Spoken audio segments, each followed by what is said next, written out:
Video দিতে পারিনি, এই জাস্ট এখন বেরোলাম বাড়ির থেকে। একটা প্রাইভেট বুকিং আছে হাওড়া স্টেশন, 800 টাকা নামানো।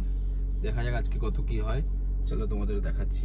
টাইম দেখে নাও কটা বাজে, এখন 7:55 বাজে। দেখি আজকে মোটামুটি দুপুর 2টোর মধ্যে 2500 টাকা কমপ্লিট করতেই হবে। হাওড়ার এখানে নামালাম, হাওড়ার এখান থেকে একটা দিল দমদম 300 টাকা। দেখা যাক এই 300 এটা নিয়ে চলো ওখানে গিয়ে তোমাদের সাথে দেখা হচ্ছে। দমদমে নামালাম, দমদমের এখানে হাওড়া থেকে যেটা নিয়ে আসলাম 316 টাকা দিয়েছিল, ওর মধ্যে পার্কিং আমাদের দিতে হয়েছে। আর এখন এখান থেকে একটা এয়ারপোর্ট পেয়েছি যাত্রী সাথীতে, সেটা হচ্ছে তোমার 206 টাকা মতন। চলো এয়ারপোর্টে গিয়ে নামিয়ে কথা বলছি। এই এয়ারপোর্ট কমপ্লিট করলাম, গাড়ি চলেছে 48 কিলোমিটার। দেখি এয়ারপোর্টে বাইরে গিয়ে দাঁড়াই, কারণ এখানে তো দাঁড়াতে পারবো না, আর ভেতরে ঢুকলে আমাদের 100 টাকা পার্কিং দিতে হবে। তার থেকে বরঞ্চ বাইরেই দাঁড়াই, যদি হয়তো ভালো, নাহলে আউটসাইড হলে বেরিয়ে যাবো, পার্কিংটা বেশি যাবে। আর আজকে রোববার আছে, মোটামুটি মার্কেট। দেখি কী দেয়, নেক্সট কী ভাড়া দেয়। ওটা নামিয়ে জাস্ট বসে আছি এয়ারপোর্টে। দেখো হাওড়া থেকে যেটা নিয়ে এসেছিলাম দমদমের এখানে 316 টাকা, এর মধ্যে পার্কিং 70 টাকা বাদ যাবে। আর যাত্রী সাথীতে একটা ওখান থেকে একটা এয়ারপোর্ট নামালাম, 202 টাকা। আর বারাসাত থেকে যেটা এসেছিলো সেটা তো 800 টাকা আমার গেছিল। এয়ারপোর্টে ওখান থেকে রবির পেছনে একটা দিয়েছিল যাত্রী সাথীতে 445 টাকা। ঠিক আছে, অনেক আগে এটা ড্রপ হয়ে যেত, কাস্টমার রবির ওখানেও একটু দাঁড়ালো 10 মিনিট, আর একজন আসলো, তাকে পিক আপ তুলেই নামালাম। আর 12টার আগে আমাকে একটা ইন ড্রাইভে আর একটা ট্রিপ মারতে হবে, নাহলে আমার 110 টাকা আমি এটা পাবো না। আর একটা ইন ড্রাইভে ধরে নিয়েছি রবির এখানেই, যেতে 8 মিনিট দেখাচ্ছে। ওখানে পৌঁছে কাস্টমার থেকে পিক আপ করে তারপর তোমাদের সাথে কথা বলছি।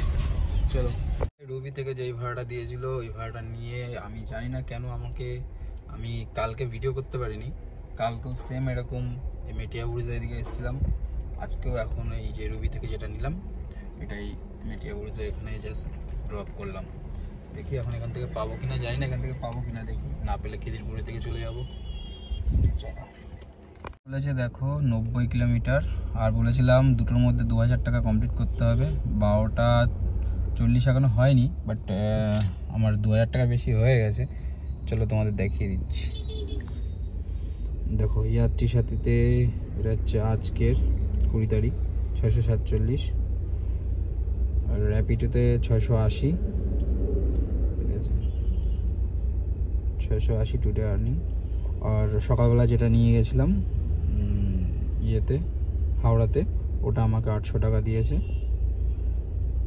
তো এখন আছি মেটিয়া ব্রিজের এখান থেকে তো কোনো হয়তো পাবো না কি পাবোই না আজকে, যেহেতু রোববার, এখানে কোনো ভাড়ার কোনো চান্সই নেই। তো খিদিরপুরের দিকে যাই, খিদিরপুরের দিকে গেলে যদিও পেতে পারি, কারণ খিদিরপুর ফেন্সি মার্কেট আছে, খোলা আছে। আর ফেন্সি মার্কেটের দিকে একটু আমারও দরকার ছিল, যদি পাই তো ভালো, নাহলে ওখানে গাড়িটা রেখে দরকারটা মেটাবো। দেখো মামাদের ইয়ে চলছে।